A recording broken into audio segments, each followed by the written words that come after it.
Santa María servirá como faro de la misericordia de Dios en este desierto, anunció el obispo Quarter a la pequeña reunión de clérigos y dignatarios locales en la ceremonia de consagración. Su voz resonó en la capilla recién completada, donde la luz matinal se filtraba a través de vidrieras simples, proyectando charcos de luz coloreada sobre los bancos de madera. Bajo la guía de la Madre Superiora Catherine Murphy, este convento ofrecerá refugio a huérfanos, consuelo a viudas y curación a los enfermos. El acento de Boston del obispo resonó contra las paredes de piedra mientras presentaba a las 3 mujeres que liderarían el convento. La Madre Superiora Catalina se alzaba alta e imponente en su hábito negro impecable, sus rasgos afilados y mirada penetrante inspirando respeto instantáneo. A sus 42 años, se movía con la confianza de una mujer acostumbrada a la autoridad. Sus manos, cuando se alzaban en oración, eran elegantes pero fuertes, capaces de consolar a un niño o disciplinar a una novicia rebelde por igual. Quienes la conocieron a menudo comentaban sobre sus ojos, un azul pálido inusual que parecía ver a través de las pretensiones. Madre Catalina llega a nosotros con las más altas recomendaciones, continuó el obispo. Su trabajo en San Agustín, en Boston, la ha preparado bien para los desafíos de la vida religiosa fronteriza. La hermana Elizabeth, de 38 años, con su sonrisa perpetua y voz suave, supervisaría el orfanato. Plena y maternal, con mejillas rosadas y manos gentiles, parecía perfectamente adecuada para cuidar a niños abandonados. Cuando hablaba, lo hacía siempre con una ligera excitación, como si considerara cuidadosamente cada palabra, un rasgo que muchos inicialmente interpretaban como reflexión en lugar de cálculo. La hermana Margarita, de 35 años, con su extenso conocimiento de remedios herbales, establecería la infirmería. Alta y delgada, con un semblante serio y dedos ágiles, se movía con la precisión de alguien que medía medicinas gota a gota. Sus ojos oscuros no pasaban por alto nada, y su conocimiento de prácticas médicas tradicionales y modernas había impresionado a médicos en Boston y Nueva York. 20 monjas más jóvenes, la mayoría en sus 20 y recién llegadas de Irlanda, completaban la comunidad fundadora. Se alinearon perfectamente, hábitos impecables, cabezas inclinadas en humildad apropiada, mientras el obispo Quarter las bendecía por nombre. El Señor nos ha llamado a este desierto, se dirigió Madre Catalina a sus hermanas esa primera noche, la luz de las velas proyectando largas sombras en el refectorio. El olor a pan fresco y té débil flotaba en el aire, y el frío del otoño de Wisconsin se filtraba a través de las paredes de piedra, a pesar de la gran chimenea al final de la sala. Enfrentaremos dificultades desconocidas para nuestras contrapartes del este. Encontraremos sospechas de aquellos que temen nuestra fe, pero superaremos mediante devoción y sacrificio. Las jóvenes monjas, lejos de casa y familia, se aferraban a sus palabras como a un salvavidas en este extraño mundo nuevo. La hermana Agnes susurró a la hermana Bernadette mientras se preparaban para dormir esa noche. Sus estrechas camas estaban separadas por apenas la longitud de un brazo en los aposentos estilo dormitorio. ¿Crees que los locales alguna vez nos aceptarán? Su voz temblaba ligeramente, traicionando el rostro valiente que había mantenido todo el día. La hermana Bernadette apretó su mano en la oscuridad. También temieron a nuestro Señor al principio. Debemos mostrarles mediante nuestras obras que solo intentamos hacer el bien. En los archivos olvidados de la diócesis de Wisconsin existe una colección de documentos que la Iglesia Católica ha intentado enterrar durante más de 160 años. Estos papeles detallan la desaparición sistemática de 23 monjas del convento de Santa María cerca del lago Michigan entre 1854 y 1862. Los funcionarios eclesiásticos han descartado estos registros como errores administrativos y malentendidos, Pero el testimonio de 3 diócesis separadas e inspectores, junto con un caché de correspondencia privada recientemente descubierto en una cavidad sellada de la pared durante renovaciones, cuenta una historia tan horrífica que incluso los historiadores curtidos han cuestionado si tal maldad pudo existir verdaderamente dentro de muros consagrados. Lo que sigue es el primer relato completo de lo que muchos consideran el caso más perturbador de corrupción religiosa en la historia de Estados Unidos. Un caso en el que la Iglesia Católica ha gastado una fortuna para asegurarse de que nunca lo escucharas. Antes de continuar con la historia del convento de Santa María, debo preguntar, si ya encuentras este relato inquietante, por favor suscríbete a nuestro canal para más relatos históricamente precisos de los secretos religiosos más oscuros de América. Nuestra comunidad de buscadores de misterios abarca los 50 estados. ¿Desde dónde nos escuchas esta noche? Deja un comentario abajo. Ahora, regresemos al campo de Wisconsin en 1854, donde comienza nuestra historia. La niebla matinal colgaba pesada sobre el lago Michigan, mientras el carruaje del obispo William Quarter rodaba por las puertas de lo que sería el convento de Santa María. La Iglesia Católica había comprado la vasta finca, una antigua mansión de un barón de la Madera, rodeada por 30 acres de bosque denso, con la intención de establecer la primera institución católica importante en el territorio mayoritariamente protestante de Wisconsin. Esta expansión estratégica formaba parte de un esfuerzo más amplio para establecer la influencia católica en las regiones fronterizas de América en rápido desarrollo, donde las denominaciones protestantes ya estaban ganando terreno significativo. La mansión de piedra caliza, con sus 3 salas imponentes y su torre con campanas, contrastaba con las humildes iglesias de madera que salpicaban el paisaje de Wisconsin. El edificio central, construido en 1842, presentaba arcos góticos y ventanas estrechas que parecían observar como ojos el campo circundante. 2 alas se extendían desde cada lado, el ala este destinada a los aposentos de las monjas, el oeste para el propuesto orfanato e infirmería. Detrás de la estructura principal se alzaba una pequeña capilla, cuya aguja se elevaba por encima de las copas de los árboles, visible a millas de distancia a través de las llanuras planas de Wisconsin. Las familias protestantes locales veían a las monjas que llegaban con sospecha. Sus hábitos negros y acentos irlandeses las marcaban como forasteras en una comunidad dominada por colonos alemanes y escandinavos. Los residentes de la región, principalmente luteranos y metodistas, se habían acostumbrado a la estructura democrática simple de sus propias comunidades religiosas.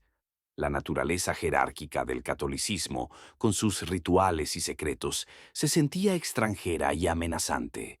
El día de la consagración del convento, una pequeña multitud se reunió fuera de las puertas.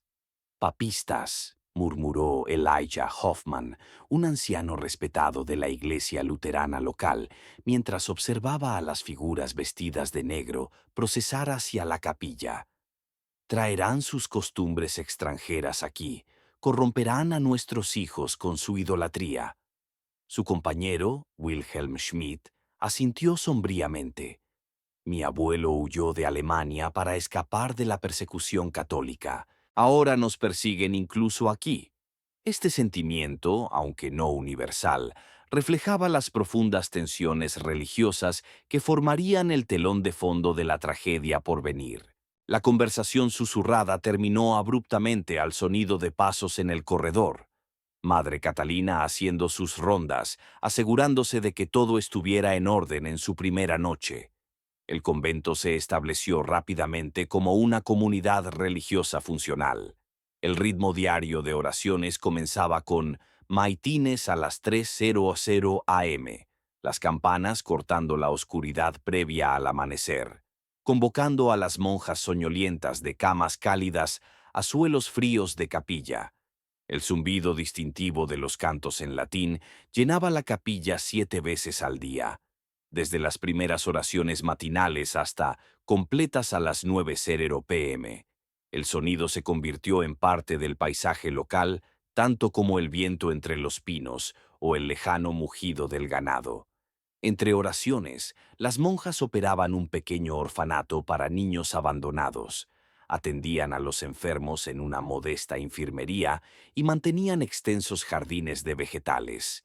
Sus días seguían un horario estricto: oración, trabajo, comidas simples, breve recreación, más oración, un ritmo diseñado para enfocar la mente en Dios y el servicio más que en la comodidad o el deseo individual.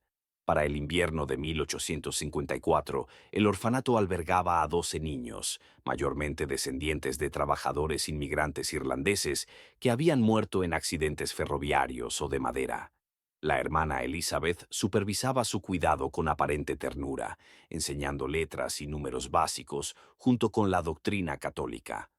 Los domingos, las familias locales a veces visitaban después de misa, trayendo pequeños dulces para los niños y ocasionalmente preguntando sobre adopciones.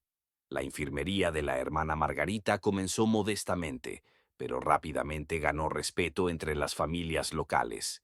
Su conocimiento de remedios tradicionales, emplastos para inflamaciones, tés herbales para fiebres, compresas especiales para dolencias torácicas, resultó efectivo, especialmente durante el duro invierno de Wisconsin, cuando las visitas al médico requerían viajes peligrosos. A través de caminos bloqueados por nieve, su autosuficiencia impresionó incluso a los vecinos más escépticos, y gradualmente la actitud local cambió de sospecha a un respeto a regañadientes. Se mantienen a sí mismas, pero hacen un buen trabajo, admitió Elijah Hoffman a su congregación después de que la hermana Margarita tratara con éxito la tos persistente de su nieto. Sus formas no son nuestras formas, pero quizás haya espacio para diferentes caminos al cielo en este gran país. La hermana Agnes O'Connor, a sus 23 años, estaba entre las monjas más jóvenes de Santa María. Sus cartas a casa a Irlanda, preservadas en el archivo de la diócesis de Dublín, ofrecen una rara mirada a los primeros días del convento. Su caligrafía cuidadosa llenaba páginas con observaciones sobre su nueva vida, aunque los lectores atentos podrían notar un tono que cambiaba gradualmente a medida que pasaban los meses.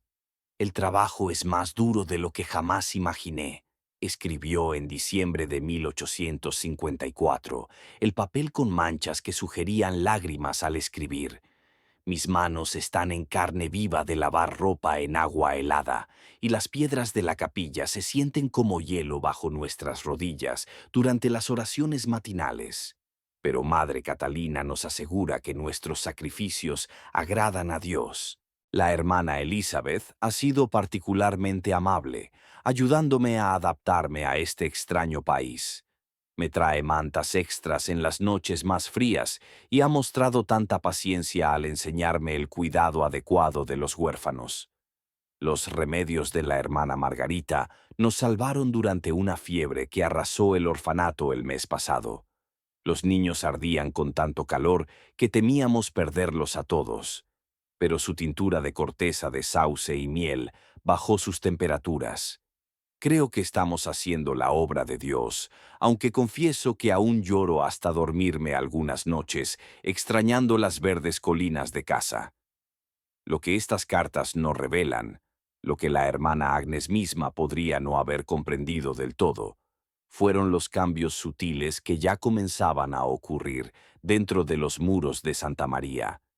El estilo de liderazgo de Madre Catalina, inicialmente solo estricto, había comenzado a inclinarse hacia lo autocrático. Las infracciones menores a las reglas del convento, previamente abordadas con corrección gentil, ahora resultaban en penitencias cada vez más severas. La hermana Josephine Brady temblaba mientras intentaba remendar un desgarro en su hábito una noche de enero de 1855. Habiendo roto accidentalmente el silencio durante las oraciones de la tarde con una tos repentina, se le había asignado arrodillarse sobre guisantes secos mientras recitaba todo el rosario, una penitencia que dejó sus rodillas sangrando e hinchadas. La hermana Mary Collins la ayudó a enhebrar la aguja. Sus ojos se encontraron en un momento de simpatía silenciosa. No destaques su debilidad, cortó la voz de Madre Catalina a través de la tranquila sala de trabajo, haciendo que ambas mujeres se sobresaltaran. Había entrado en silencio, una habilidad que cada vez inquietaba más a las monjas jóvenes. La hermana Josephine debe aprender que la disciplina es la piedra angular de la devoción. Cada una de ustedes haría bien en recordarlo. Para la primavera de 1855, Santa María había ganado una reputación por su caridad excepcional. Cuando una epidemia de sarampión arrasó los campamentos madereros cercanos, la infirmería de la hermana Margarita trató a docenas de trabajadores sin importar su fe. El convento comenzó a recibir donaciones modestas de familias agradecidas e incluso ministros protestantes reconocieron el buen trabajo realizado detrás de esos muros de piedra caliza. Lo que nadie fuera del convento se daba cuenta era que la vida dentro de Santa María estaba cambiando de maneras sutiles y perturbadoras. Las comidas comunales se habían convertido en asuntos cada vez más silenciosos, con las monjas manteniendo los ojos fijos en sus tazones de sopa fina o platos de pan simple. La hora de recreación, una vez llena de conversación tranquila y risas ocasionales, se tornó tensa y muda. Jóvenes mujeres que habían cruzado un océano juntas, unidas por un propósito y fe compartidos, ahora se movían como sombras, con cuidado de no atraer atención. El primer incidente extraño ocurrió en abril de 1855, cuando la hermana Agnes no apareció para las oraciones matinales. Su ausencia fue notada de inmediato. Un lugar vacío en la capilla donde 20 monjas debían estar en formación perfecta. Las otras hermanas intercambiaron miradas preocupadas, rápidas mientras Madre Catalina entraba, su expresión ilegible bajo la tenue luz de las velas. La hermana Agnes ha sido llamada a asistir en nuestra misión en Minnesota, anunció Madre Catalina a la comunidad desconcertada durante el desayuno. Su tono no admitía preguntas. Su partida fue repentina, como suele ocurrir con tales convocatorias. Todas oraremos por su éxito en este nuevo empeño. La cuchara de la hermana Bernadette chocó contra su tazón.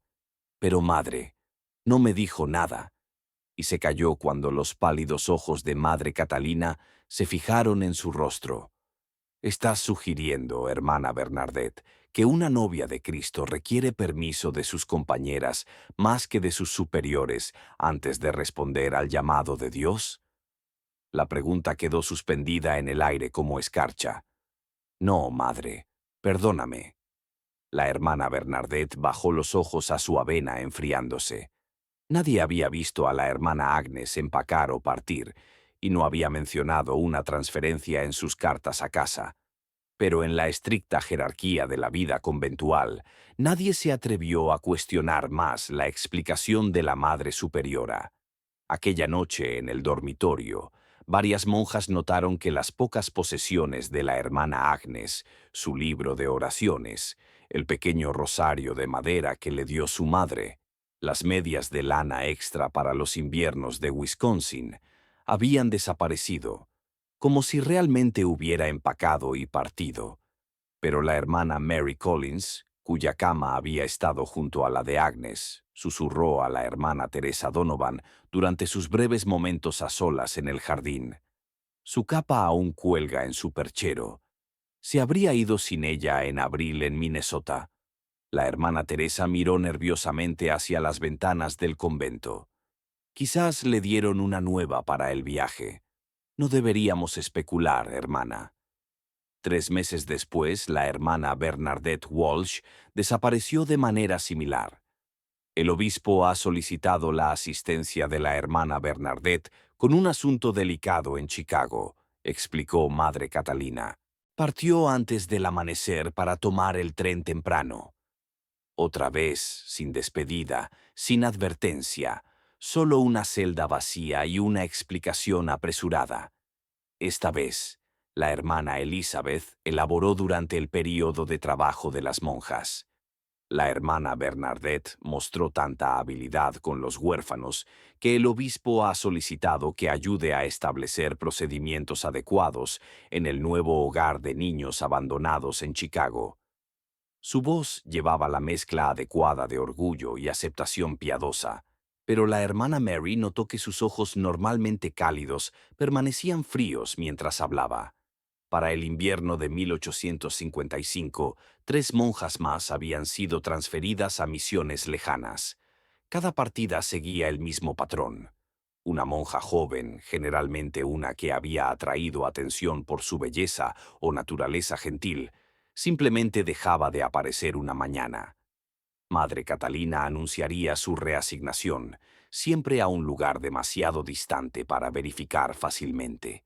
Las cartas enviadas por familias preocupadas a estas supuestas nuevas asignaciones regresaban meses después con respuestas breves y extrañamente formales que proporcionaban pocos detalles de sus nuevas vidas. Las respuestas, examinadas años después por expertos en caligrafía, serían todas identificadas como escritas por la misma persona, no por las monjas desaparecidas. La hermana Teresa Donovan fue una de las pocas que se atrevió a expresar preocupaciones, alta y fuerte por años de trabajo en granjas, antes de tomar sus votos, con una franqueza inusual en la vida conventual. Ya había atraído la desaprobación de Madre Catalina por cuestionar la severidad creciente de las penitencias asignadas a las monjas jóvenes. Parece extraño que Roma solicite tantas transferencias sin documentación adecuada, susurró a la hermana Mary Collins mientras trabajaban en el jardín en el verano de 1856, sus dedos manchados de tierra mientras cosechaban zanahorias tempranas. ¿Y has notado que siempre son las más jóvenes y hermosas las que son llamadas? Continuó la hermana Teresa, su acento irlandés espesándose como siempre lo hacía cuando estaba molesta. Primero Agnes con su cabello dorado, luego Bernadette con esa voz de canto tan encantadora, luego Catalina con su tez perfecta, y Josephine con su... Se detuvo cuando una sombra cayó sobre la cama del jardín. La hermana Mary la hizo callar inmediatamente, mirando nerviosamente hacia las ventanas del convento, donde la hermana Margarita estaba de pie, observando, su rostro delgado e inexpresivo. Madre Catalina tiene sus razones. Debemos confiar en su sabiduría. La semana siguiente, la hermana Teresa desapareció. Llamada a un retiro contemplativo en Montreal, fue la explicación oficial proporcionada durante las oraciones matinales. La hermana Mary, ahora completamente asustada, mantuvo la cabeza baja y sus pensamientos para sí misma. Aquella noche, mientras hacía su cama, encontró un pequeño pedazo de papel metido debajo de su almohada, una página arrancada del libro de oraciones de la hermana Teresa, con un mensaje garabateado apresuradamente en el margen. Algo está mal. Si desaparezco, dile al padre Ryan. La vista de la caligrafía de su amiga, la tinta aún relativamente fresca, envió un escalofrío a través de la hermana Mary, que no tenía nada que ver con el aire otoñal que se filtraba por las paredes de piedra. Para 1857, el patrón se había vuelto imposible de ignorar dentro de los muros del convento. De las 20 monjas jóvenes originales, solo 12 permanecían. Las explicaciones oficiales continuaron. Misiones especiales, retiros, transferencias a puestos de enfermería durante brotes de enfermedades. Para el mundo exterior, Santa María continuaba funcionando normalmente. Las familias locales aún llevaban a parientes enfermos a la infirmería de la hermana Margarita. Los huérfanos aún recibían cuidado en el orfanato de la hermana Elizabeth.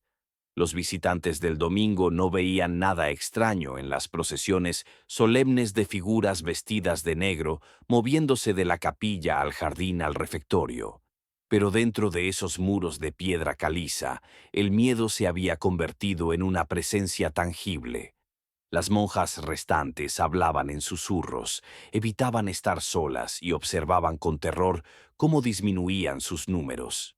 El liderazgo de Madre Catalina se volvió más autoritario. Las infracciones menores a las reglas del convento resultaban en penitencias severas, días de ayuno, noches pasadas en oración sobre suelos fríos de piedra, confesiones públicas de pecados cada vez más íntimos. La hermana Claire O'Donnell, descubierta con un pequeño pedazo de chocolate enviado por su familia, fue obligada a arrodillarse ante toda la comunidad y confesar glotonería y engaño indignos de una novia de Cristo. Madre Catalina le asignó un ayuno de 3 días, tomando solo agua y un solo pedazo de pan en la comida de la noche.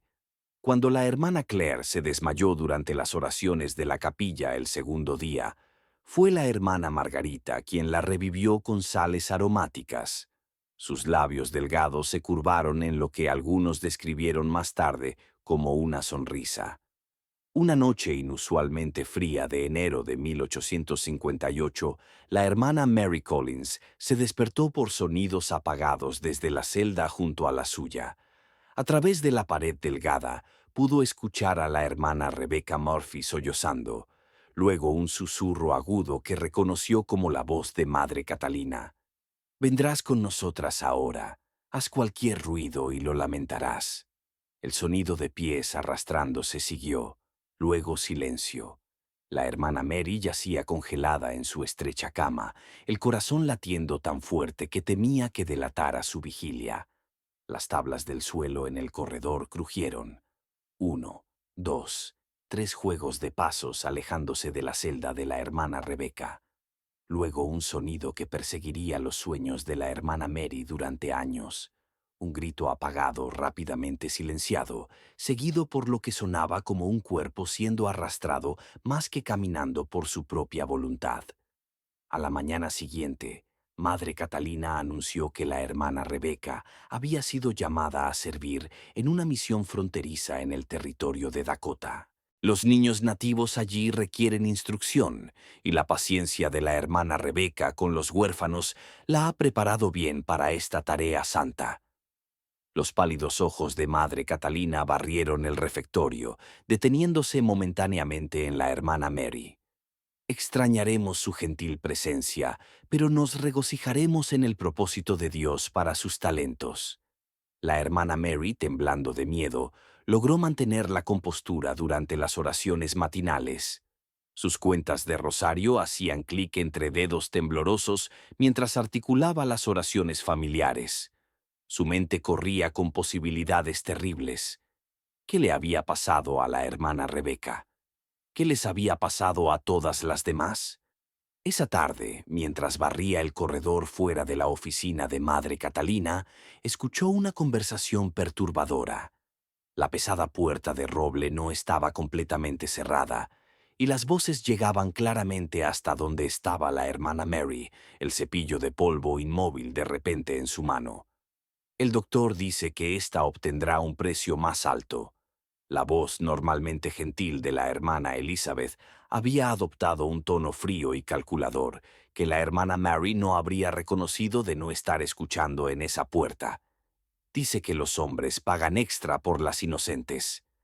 Necesitamos ser más cuidadosas con el tiempo, respondió la hermana Margarita. El sonido de vidrio tintineando sugería que estaba organizando sus medicinas mientras hablaba. 3 en un mes levanta preguntas. El secretario del obispo lo mencionó en su última carta. El obispo es fácilmente manejable. La risa desdeñosa de Madre Catalina envió escalofríos por la columna de la hermana Mary.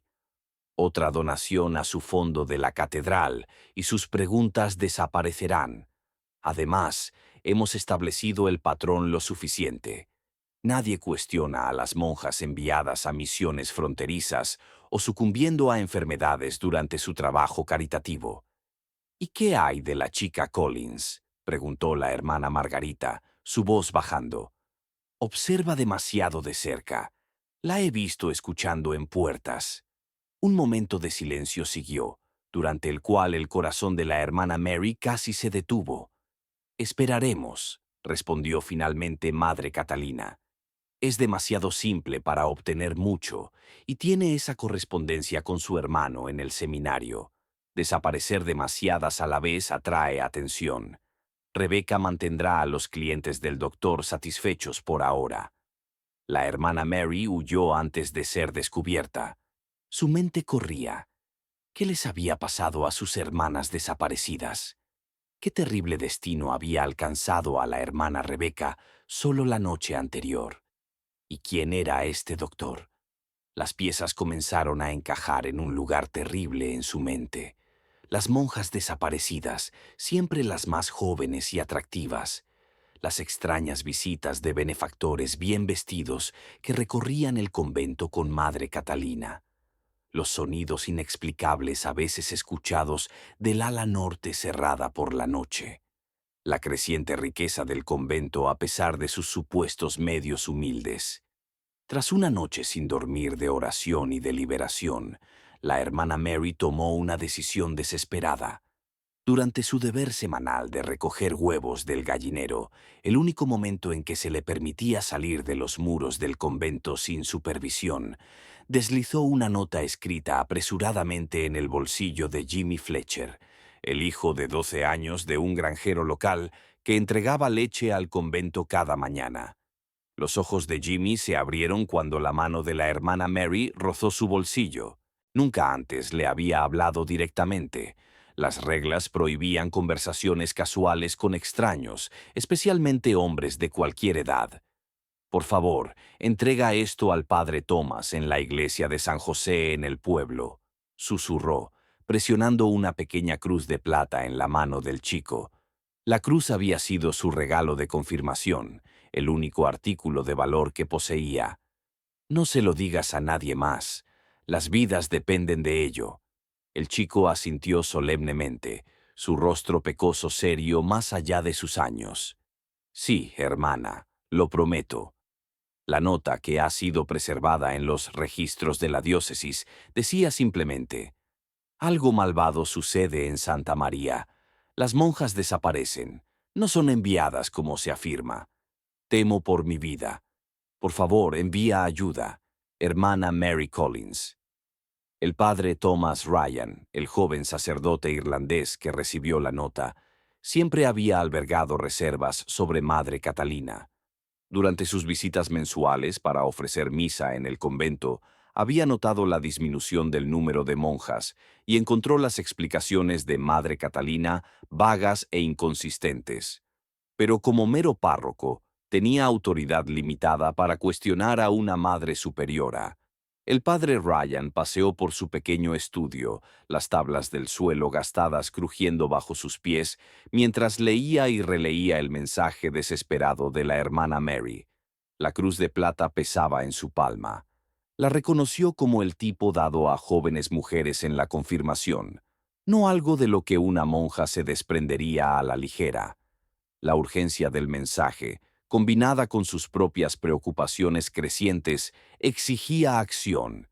Pero, ¿qué acción podía tomar contra una madre superiora, especialmente una tan bien conectada como Catalina Murphy?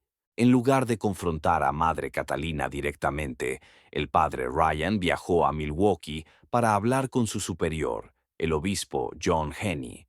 El viaje tomó un día completo a caballo, los caminos tardíos de invierno alternando entre hielo y barro. Llegó a la residencia del obispo con su casaca salpicada y su resolución firme.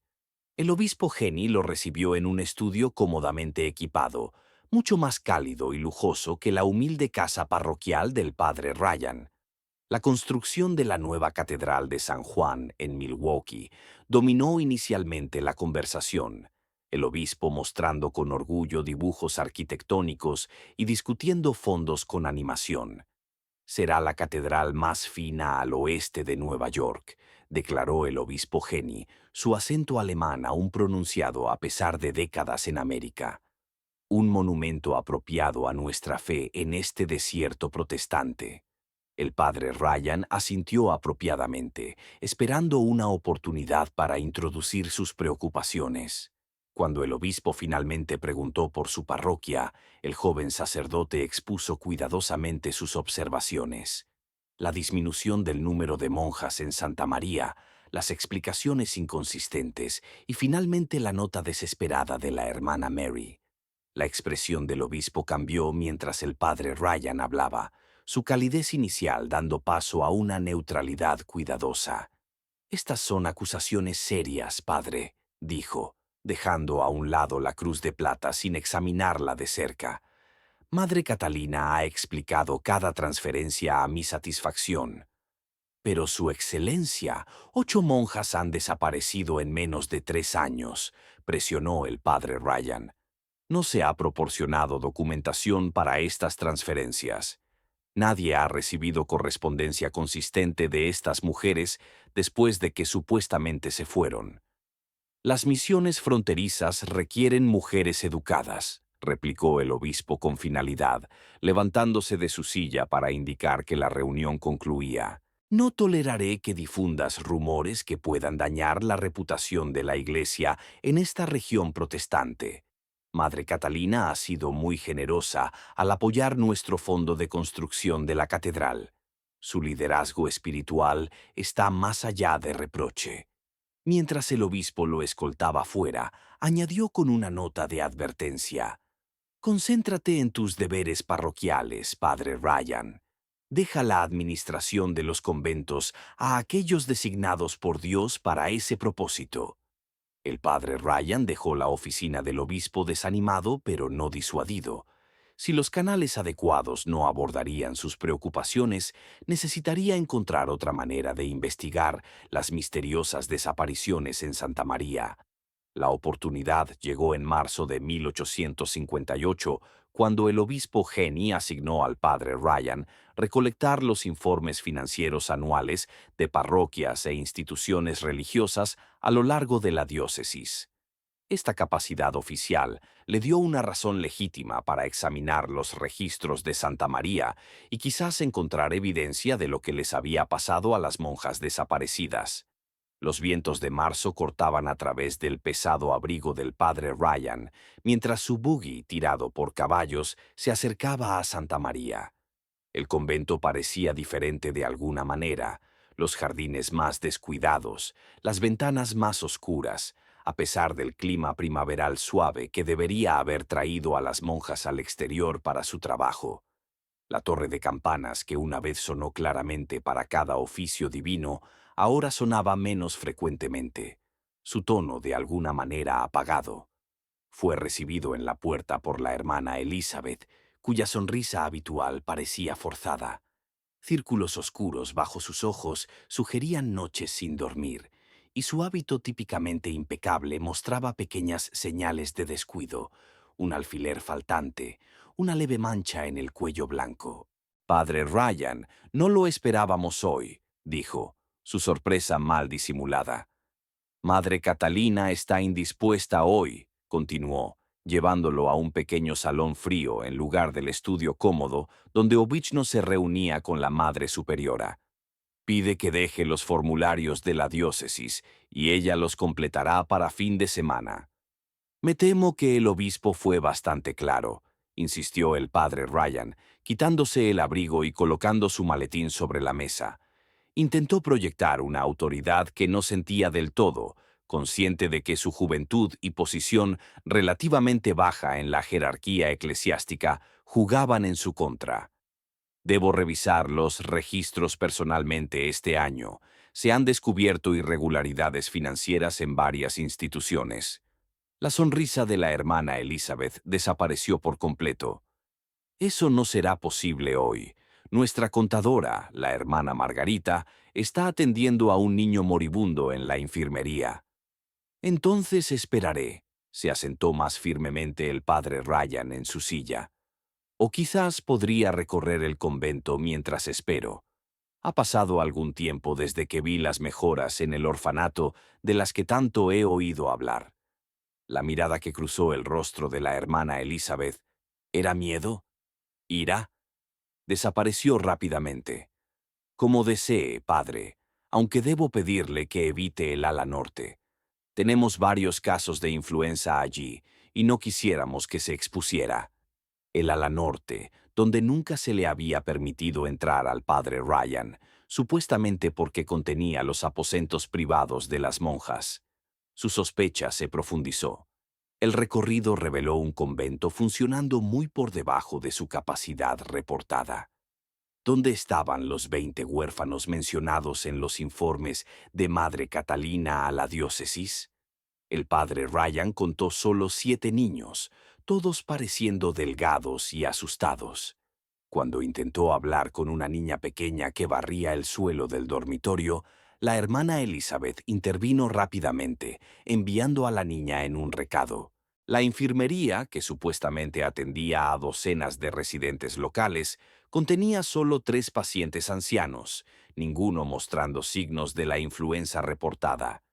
La hermana Margarita no se veía por ningún lado a pesar de su supuesta asistencia a un niño moribundo. Lo más perturbador fue la clara reducción de monjas. El padre Ryan había ofrecido misa en Santa María apenas 3 meses antes y recordaba al menos 15 monjas en asistencia. Hoy contó solo 8, incluida la hermana Elizabeth. Cuando preguntó por monjas específicas que recordaba, la hermana Rebecca, la hermana Josephine, la hermana Claire, recibió las mismas respuestas vagas sobre transferencias y misiones especiales, y la hermana Mary Collins preguntó casualmente mientras pasaban por la lavandería, donde 2 monjas trabajaban en silencio en grandes tinas de lavar, con vapor subiendo alrededor de sus manos agrietadas. El paso de la hermana Elizabeth vaciló ligeramente. La hermana Mary ha sido asignada a nuestra misión en San Luis. Se fue la semana pasada. Su experiencia con los huérfanos la hizo particularmente adecuada para el trabajo allí. El padre Ryan asintió, ocultando su alarma. La autora de la nota desesperada estaba ahora entre las desaparecidas. Sus sospechas, ahora plenamente despiertas, solicitó ver la capilla del convento antes de partir. La capilla, una vez impecable, mostraba sutiles signos de descuido. Polvo en las barandillas del altar, candelabros sin pulir, flores marchitas que deberían haber sido reemplazadas. El espacio sagrado que una vez albergó a 23 monjas en oración, ahora se sentía hueco, como si las mismas piedras percibieran la injusticia que había infiltrado Santa María.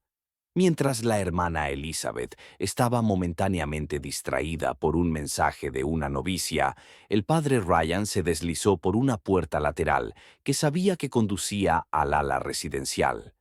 El corredor estaba extrañamente silencioso para media tarde. Muchas de las celdas estaban vacías, artículos personales desaparecidos, como si sus ocupantes realmente hubieran partido.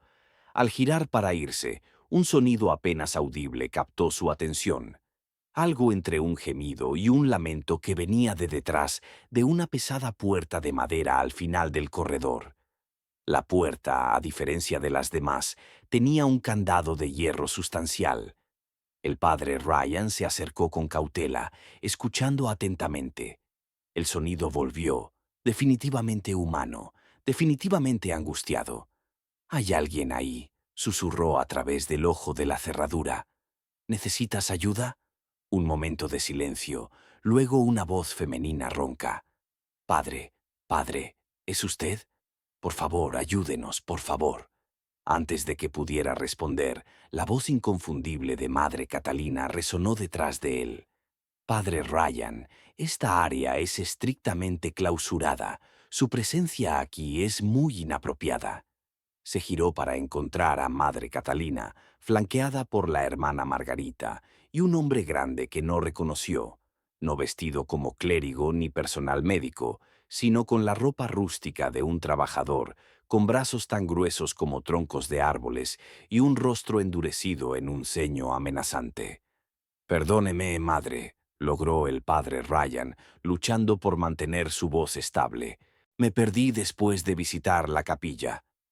Los pálidos ojos de Madre Catalina lo evaluaron fríamente. Había perdido peso desde la última vez que la vio. Su hábito colgaba suelto en su marco, pero su autoridad parecía solo haber intensificado. Este ala alberga a hermanas bajo dirección espiritual especial. Su reclusión es esencial para su práctica devocional. Oí a alguien pidiendo ayuda, contraatacó el padre Ryan, reuniendo su valentía. Escuchó a la hermana Ann en medio de sus ejercicios espirituales, interpuso la hermana Margarita sin problemas. Algunas de nuestras hermanas más dedicadas practican la mortificación de la carne. Sus gritos pueden ser malinterpretados por aquellos no familiarizados con prácticas devocionales avanzadas. El señor Callahan lo mostrará afuera. Madre Catalina asintió al hombre fornido.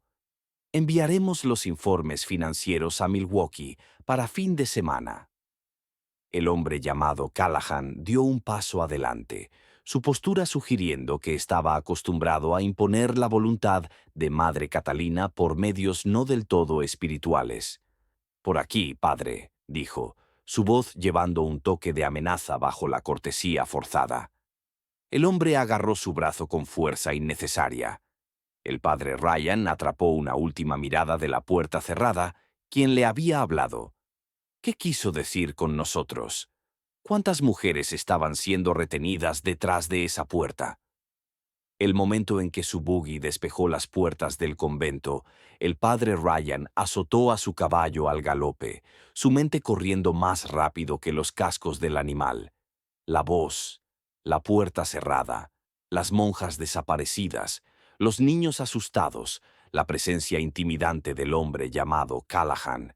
Todo apuntaba a algo siniestro ocurriendo en Santa María. Esto estaba más allá de su autoridad como párroco. Necesitaba una intervención oficial.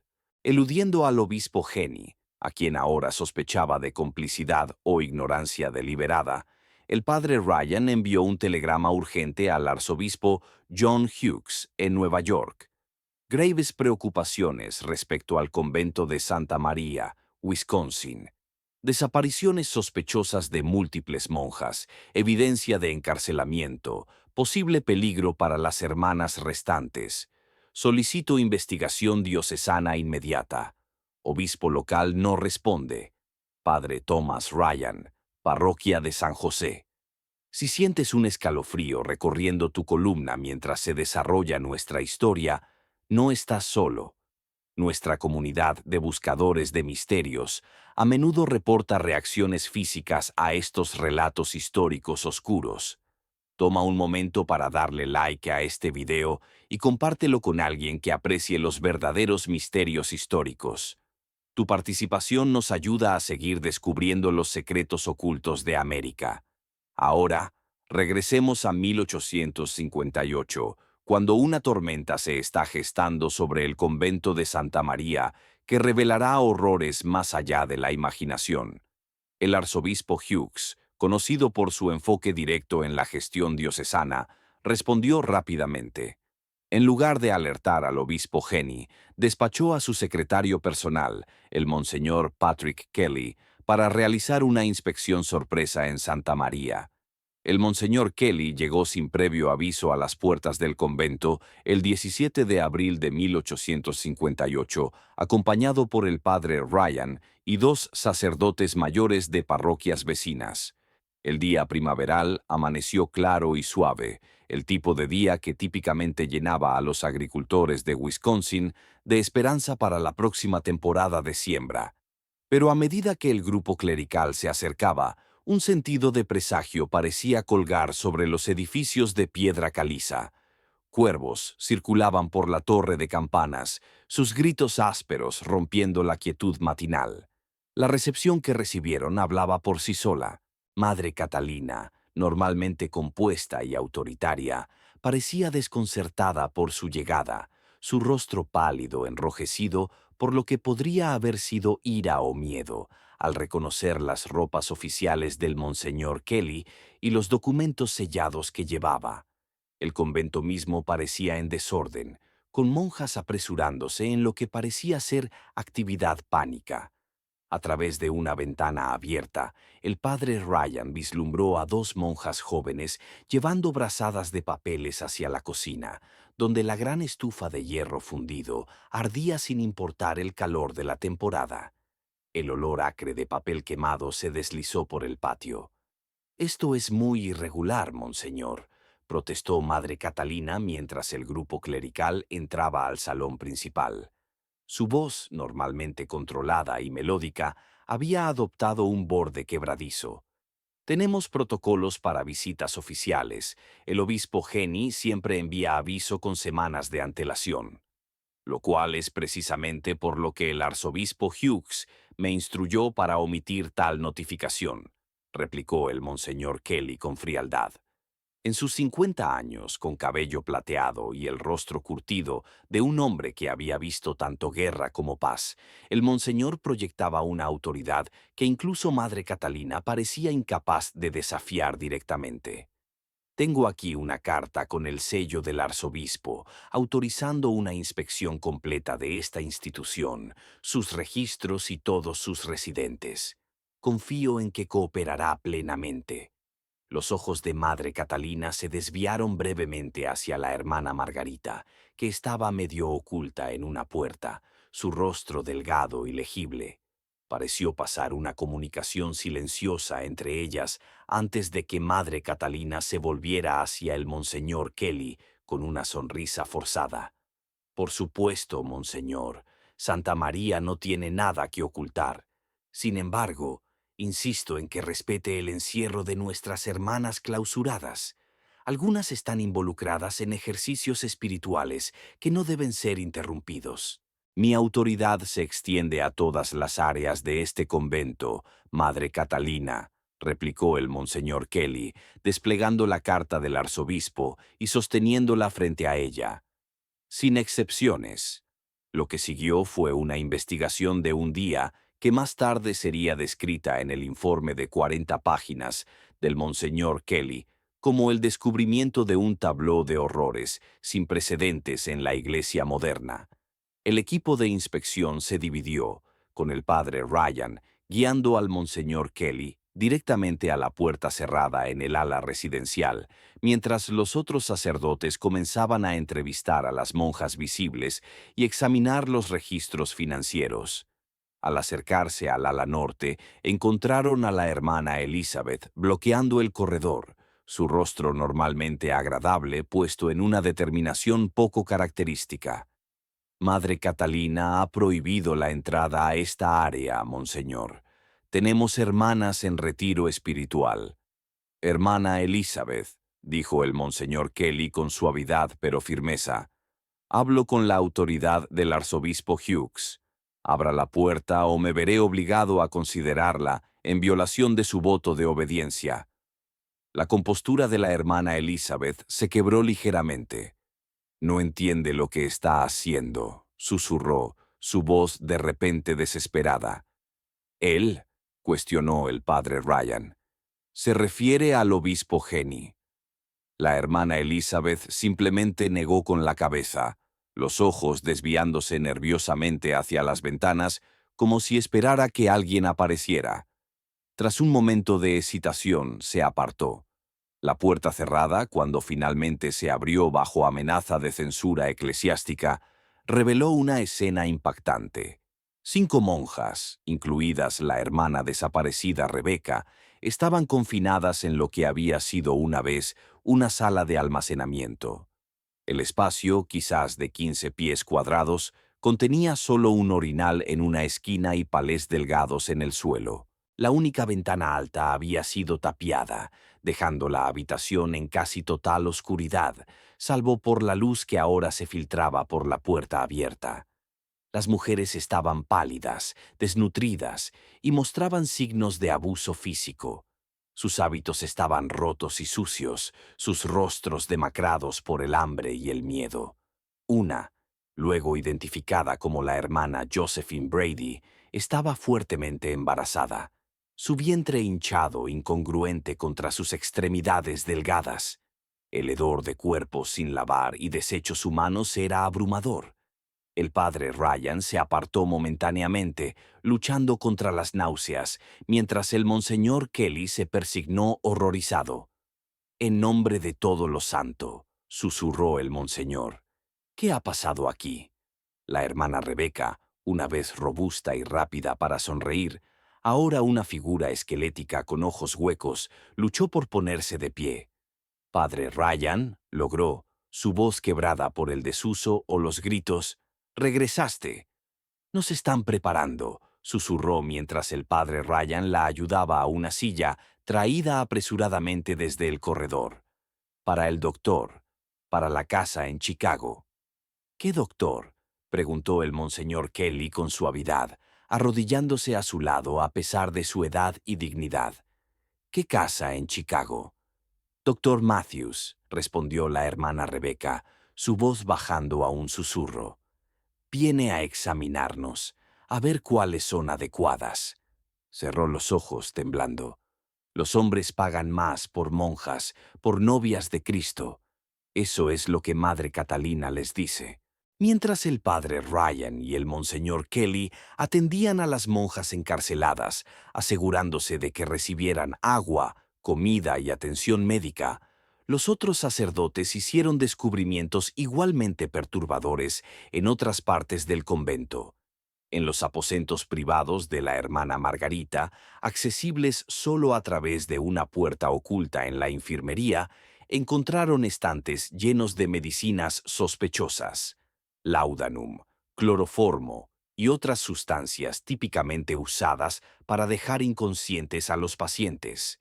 Un diario encuadernado en cuero detallaba tratamientos administrados a varias monjas con notas clínicas sobre sus respuestas y aptitud para el transporte. Simultáneamente, los sacerdotes que examinaban los registros financieros descubrieron discrepancias alarmantes. Aunque el convento reportaba ingresos mínimos de donaciones y trabajo manual, sus cuentas mostraban depósitos regulares y sustanciales, mucho más dinero del que un convento fronterizo podría ganar legítimamente. Lo más perturbador fueron las entradas codificadas que se referían a paquetes entregados y comisiones especiales completadas, cada una correspondiendo a la desaparición de una monja. Transferida la hermana Agnes O'Connor para mayo de 1855, comisión 400, leía una entrada. Paquete entregado a establecimiento en Chicago, condición excelente. Otra más perturbadora.